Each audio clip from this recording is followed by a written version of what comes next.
Water ట్యాంకర్లతో పంటలకు నీళ్లు గుండె సంబంధిత యాప్ రూపొందించిన బుడతడు జడ్చలలో వరుస హత్యలు ట్రాన్స్జెండర్స్ కు పెళ్లి మరిన్ని విశేషాలు మన ఊరు మన వార్తలు చూద్దాం. ఏపీ శాసనసభ్యుల ఫోటో సెషన్ లో ఆసక్తికర ఘటనలు చోటు చేసుకున్నాయి. ఫోటో సెషన్ ముగించుకుని వెళ్తూ ఉండగా డిప్యూటీ సీఎం పవన్ కళ్యాణ్ కు బొత్స సత్యనారాయణ ఎదురయ్యారు. ఇద్దరు పరస్పరంగా బాగున్నారంటూ పలకరించుకున్నారు. అటు మండలి చైర్మన్ తనకు సరిగా మైక్ ఇవ్వట్లేదని లోకేష్ సరదాగా వ్యాఖ్యలు చేశారు. పట్టుబట్టి మైక్ మీరే తీసుకోవాలి అంటే లోకేష్ వ్యాఖ్యలకు చంద్రబాబు నవ్వుతూ రిప్లై ఇచ్చారు. ఎన్ఆర్ఐ విద్యార్థి సిద్ధార్థ్ నంద్యాల ముఖ్యమంత్రి చంద్రబాబు అలాగే డిప్యూటీ సీఎం పవన్ కళ్యాణ్ కు సచివాలయంలో కలిశారు. 14 ఏళ్ల సిద్ధార్థ్ గుండె సంబంధిత సమస్యలను గుర్తించడం సులభతరం చేశాడు. డల్లాస్ కు చెందిన 14 ఏళ్ల బాలుడు గుండె జబ్బులు నిర్ధారించే స్కాటియావి యాప్ ను రూపొందించాడు. ఇక సీఎం డిప్యూటీ సీఎం అభినందించారు. ఏఐతో ఇలాంటి మరిన్ని ఆవిష్కరణలు చేయాలని చంద్రబాబు ప్రోత్సహించారు. సిద్ధార్థ్ అసాధారణ ప్రతిభను సీఎం కొనియాడారు. ఇక ఒరాకిల్ ఏఆర్ఎం సర్టిఫికెట్లను కలిగి ఉన్న ప్రపంచంలోనే అతి పిన్న వయస్కుడు Siddharth. AI certified professional Siddharth Nandyala గుండె సంబంధిత సమస్యలకు సెకండ్లలోనే గుర్తించగల స్కాటియావి యాప్ ను రూపొందించాడు. ఇక హృదయ సంబంధిత వ్యాధులను గుర్తించడంలో ఈ యాప్ కీలక పాత్ర పోషిస్తుంది. ఇప్పటికే యుఎస్ లో 15,000 మందికి పైగా రోగులు జీజీహెచ్ గుంటూరు భారతదేశంలో 700 మంది రోగులను పరీక్షించినట్లు సిద్ధార్థ్ చెప్పారు.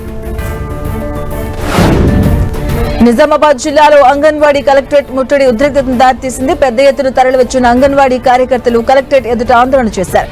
ఇక ఉదయం ప్రధాన గేటు ఎదుట బైఠాయించి నిరసన తెలిపారు. కలెక్టరేట్ ఉద్యోగులు విధులకు వెళ్లకుండా అడ్డుకున్నారు. దీంతో రంగంలోకి దిగిన పోలీసులు ఆందోళనకారులను బలవంతంగా లాక్కెళ్లి అరెస్ట్ చేశారు.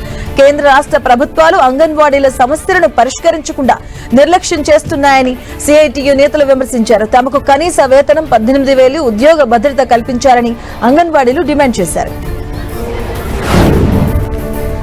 ఎమ్మెల్యే ఏలూరు సాంబశివరావు సారథ్యంలో బాపట్ల జిల్లా ఇసుకదర్శిలో మెగా జాబ్ మేళా నిర్వహించారు. ఇక Parchur green spark foundation HR కో సంయుక్తంగా జాబ్ మేళా నిర్వహించింది. ఈ జాబ్ ఫెయిర్ కు 220 మంది యువతీ యువకులు హాజరయ్యారు. 55 మంది సెలెక్ట్ అయ్యారు. యువతకు ఉద్యోగ ఉపాధి కల్పనే లక్ష్యంగా ప్రభుత్వం పనిచేస్తుందని ఎమ్మెల్యే తెలిపారు. ప్రకాశం జిల్లా మార్కాపురంలో 10వ తరగతి పరీక్షలు రాసే విద్యార్థులను అయోమయానికి గురయ్యారు. పాఠశాల ప్రధానోపాధ్యాయులు పరీక్షా కేంద్రంలోకి పరీక్ష రాసే ప్యాడ్లను అనుమతించలేదు. దీంతో విద్యార్థుల తల్లిదండ్రులు గేటు బయట ఆందోళన చేశారు. పరీక్షలు నీట్ గా రాయాలి అంటే ప్యాడ్ లేకుండా ఏ విధంగా రాస్తారని ప్రశ్నించారు ప్రధాన ఉపాధ్యాయులు. అయినా ఆయన స్పందించలేదు. ఎట్టకేలకు ఎంఈఓ చొరవతో పరీక్ష ప్యాడ్లను అనుమతించారు. ఉస్మానియా యూనివర్సిటీలో నిరసనలు ఆందోళనను నిషేధిస్తూ అధికారులు తీసుకున్న నిర్ణయంపై ఏబీవీపీ విద్యార్థులు వినూత్న రీతిలో నిరసన చేశారు. మూతికి నల్ల రిబ్బన్ కట్టుకుని చేతులకు సంఖ్యలు వేసుకుని నిరసన వ్యక్తం చేశారు. ఓయూ అధికారులు ఇచ్చిన సర్క్యులర్ ను తీవ్రంగా వ్యతిరేకిస్తున్నామని ఏబీవీపీ నేతలు తెలిపారు. కాంగ్రెస్ ప్రభుత్వం విద్యార్థుల గొంతు నొక్కే యత్నం చేస్తుందని వారు ఆరోపించారు. సర్క్యులర్ ను తక్షణమే వెనక్కి తీసుకోవాలని ఏబీవీపీ డిమాండ్ చేసింది. యాదాద్రి భువనగిరి జిల్లా చౌటప్పల్లో మున్సిపాలిటీ అధికారులు ట్యాక్స్ వసూలు కోసం వినూత్న రీతిలో నిరసన చేశారు. ట్యాక్స్ చెల్లించలేదన్న కారణంతో రషీద్ పెట్రోల్ బంక్ ముందు బైఠాయించి నిరసన తెలిపారు మున్సిపల్ అధికారులు సిబ్బంది. ఇక మీదట మున్సిపాలిటీ ట్యాక్స్ చెల్లించకుంటే షాపులు ఇండ్ల ముందు ఇలాగే నిరసన కార్యక్రమాలు చేపడతామని అధికారులు హెచ్చరించారు. నిందితుడిని తమకు అప్పగించాలి అంటూ ఓ కుటుంబం జయశంకర్ భూపాలపల్లి జిల్లా కోర్టు వద్ద ఆందోళనకు దిగడంతో ఉద్రిక్తత చోటు చేసుకుంది. హరిబాబు అనే నిందితుడిని కోర్టులో హాజరుపరిచి రిమాండ్ కు తరలించారు పోలీసులు. హరిబాబును తమకు అప్పగించాలి అని రాజలింగమూర్తి భార్య కోర్టు వద్ద ఆందోళన చేసింది. రాజలింగమూర్తి కుటుంబ సభ్యులు నిందితుడు హరిబాబును పరిగెత్తించారు. ఇక దీంతో పోలీసులు కోర్టు నుంచి సినీ ఫక్కీలో హరిబాబును జైలుకు తరలించారు.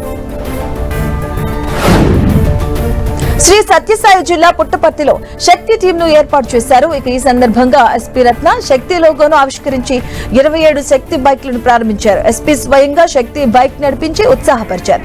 పట్టణంలోని ప్రధాన కూడళ్లు, హోటళ్లు, బస్టాండ్లు, రద్దీగా ఉండే ప్రాంతాల్లో నిరంతరం పర్యవేక్షణ ఉంటుందని ఎస్పీ చెప్పారు. మహిళలు, చిన్నారుల పట్ల నేరాల ప్రత్యేకత నిఘా పెడతామన్నారు. ఎక్కడి నుంచైనా శక్తి యాప్ ద్వారా తమ సమస్యను తెలియజేయవచ్చని మహిళలకు సూచించారు. ఇక విపత్కర పరిస్థితుల్లో శక్తి టీం సకాలంలో సంఘటన స్థలానికి చేరుకొని మహిళలను రక్షిస్తుందంటూ ఎస్పీ రత్న తెలిపారు. శ్రీ సత్యసాయి జిల్లా పుట్టపర్తి నియోజకవర్గంలోని సమస్యాత్మక గ్రామం వెంగళమ్మ చెరువులో రాత్రి బస చేశారు డీఎస్పీ విజయ్ కుమార్. గ్రామస్తులతో సమావేశమైన పలు సూచనలు చేశారు. గ్రామ పరిస్థితులపై ఆరా తీశారు. గ్రామంలో శాంతి భద్రతలకు విఘాతం కలిగించే వ్యక్తుల పట్ల కఠిన చర్యలు తీసుకుంటామని డీఎస్పీ చెప్పారు. రోడ్డు ప్రమాదాలు, అత్యాచారాలు, సైబర్ మోసాలపై ప్రజలకు అవగాహన కల్పించారు. గ్రామస్తుల వివాదాల జోలికి వెళ్లకుండా ప్రశాంత జీవనం సాగించాలి అన్నారు విజయ్ కుమార్. పదే పదే గొడవలకు దిగితే జైళ్లకు పంపుతామని డీఎస్పీ హెచ్చరించారు. కరీంనగర్ జిల్లాలో సాగునీరు అందక పంట పొలాలు ఎండిపోతున్నాయి. ఇక పొట్ట దశలోనే ఉన్న వరి పంటలను కాపాడుకునేందుకు రైతులు నానా ఇబ్బందులు పడుతున్నారు. గంగాధర మండలం తాడిజేరి గ్రామంలో వాటర్ ట్యాంకర్లతో వ్యవసాయ బావిని నింపుతున్నారు రైతులు. రోజుకు 10 నుంచి 15 ట్యాంకర్లతో నీటిని తరలించి బావిలో నింపుతున్నారు. బావి నిండిన తర్వాత ఆ నీటిని మోటార్ల సహాయంతో వరికి నీరందిస్తున్నారు రైతులు. ఇక రంగారావు పల్లె, తాడిజేరి, గర్షకుర్తి గ్రామాల భూగర్భ జలాలు అడుగుంటిపోయాయి. బావులను 20 మీటర్ల లోతుకు తవ్వినా నీళ్లు రావడం లేదని రైతులు ఆవేదన వ్యక్తం చేస్తున్నారు. రోజుకు వేలాది రూపాయలు వెచ్చించి పంట పొలాలు కాపాడుకునేందుకు వాటర్ ట్యాంకర్లతో నీటిని తరలిస్తున్నారు. అయినా కూడా సగం పంటలు ఎండిపోతున్నాయని రైతులు చెబుతున్నారు. 24 గదాలు తవ్వినాము. అందులో ఇప్పుడు పూటికే కూలింది కదా 2 గాలు, అది దీపిస్తున్నాము. అయినా పారే పొజిషన్ లేదు. నీళ్లు కాలువ నీళ్ళు కొడతలేవు. బాగా ఇబ్బంది ఉంది. వాటర్ తోటి బాగా ఇబ్బంది ఉన్నది. ఎండిపోతాయి పొలాలు ఖచ్చితంగా. అందే పరిస్థితి లేదు. ఎట్టి పరిస్థితి లేదు. అందే పరిస్థితి ఉంది. నిర్మల్ జిల్లా మామిడి మండలం తాండ్ర గ్రామంలో ఓ రైతు తన పంటలను కాపాడుకునేందుకు నానా తంటాలు పడుతున్నాడు. ఎండలు ఇంకా పూర్తి స్థాయిలో ముదరకు ముందే బావిలో నీళ్లు అడుగంటిపోయాయి. ఇక చివరి దశలో ఉన్న పంటలకు 2-3 తడులు అందిస్తే చేతికొస్తాయన్న ఆశతో భగీరథ ప్రయత్నాలు చేస్తున్నారు రైతులు. భాస్కర్ అనే రైతు గోధుమ, జొన్న, మొక్కజొన్న పంటలు సాగు చేశాడు. వ్యవసాయ బావిలో అంతంత మాత్రంగానే నీరు ఊరుతుంది. 1-2 తడులందిస్తే పంట చేతికొస్తుంది. దాన్ని కాపాడుకునేందుకు తన ఇంటి బోరు నుంచి భాస్కర్ రోజు 2 ట్యాంకర్లు నింపుకొని 2 కిలోమీటర్ల దూరంలో ఉన్న తోట బావిలో నింపుతున్నాడు. బావిలో నుంచి మోటారు ద్వారా పంటలకు నీరందించి కాపాడుకుంటున్నారు.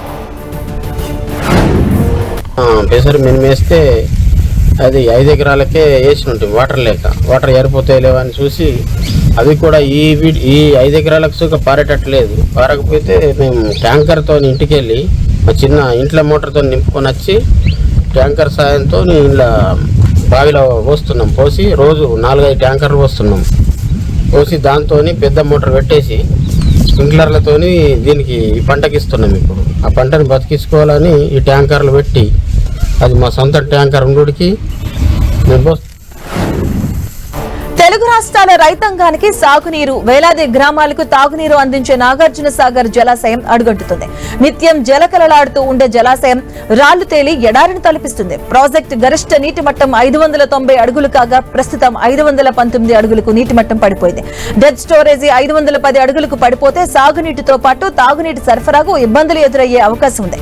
ప్రస్తుతం పరిస్థితి చూస్తూ ఉంటే మరో వారం రోజుల్లోనే నీటి మట్టం డెడ్ స్టోరేజీకి పడిపోయే ప్రమాదం కనిపిస్తుంది. దీంతో పొట్ట దశలో ఉన్న పొలాలు ఎండిపోయే ప్రమాదం ఉందని రైతులు ఆందోళన వ్యక్తం చేస్తున్నారు. హైదరాబాద్ లోని నక్లెస్ రోడ్ లో ఉన్నటువంటి ఓ రెస్టారెంట్ లో బిర్యానీలో బొద్దింక కలకలం రేపింది. బిర్యానీ తినేందుకు ఫ్రెండ్స్ తో కలిసి రెస్టారెంట్ కి వెళ్లిన విజయ్ అనే వ్యక్తి ఫ్రెండ్స్ తో కలిసి బిర్యానీ ఆర్డర్ చేశారు. అయితే బిర్యానీ సగం తిన్నాక అందులో ఉన్న బొద్దింకను చూసి షాక్ అయ్యారు. వెంటనే రెస్టారెంట్ నిర్వాహకులకు ప్రశ్నించి ఫుడ్ సేఫ్టీ అధికారులకు ఫిర్యాదు చేశారు.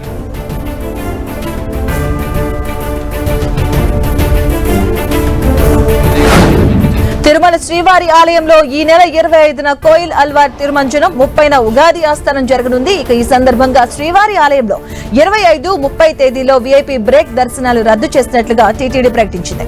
25, 30 తేదీల్లో ప్రోటోకాల్ పరిధిలోని వీవీఐపీలకు మాత్రమే వీఐపీ బ్రేక్ దర్శనాలు ఉంటాయని టీటీడీ తెలిపింది. ఈ నెల 24, 29న వీఐపీ బ్రేక్ దర్శనాలకు సంబంధించి ఎటువంటి సిఫార్సు లేఖలను స్వీకరించడం జరగదని టీటీడీ స్పష్టం చేసింది. శ్రీరామనవమి వైష్ణవాలయాల్లోనే కాదు అనేక శివాలయాల్లో జరుపుకోవడం ఆనవాయితీగా వస్తుంది. వేములవాడలో ఏటా రామనవమి వేడుకలను ఘనంగా నిర్వహిస్తూ ఉంటారు. అయితే వేములవాడలో జరిగే రాములవారి కళ్యాణానికి ఓ విశిష్టత ఉంది. ఓవైపు సీతారాముల కళ్యాణం జరుగుతూ ఉంటే మరోవైపు శివుడిని తమ నాథుడిగా భావించి హిజ్రాలు, జోగినీలు వివాహమాడతారు. ఈ ఘట్టాన్ని శివపార్వతుల కళ్యాణంగా పిలుస్తూ ఉంటారు.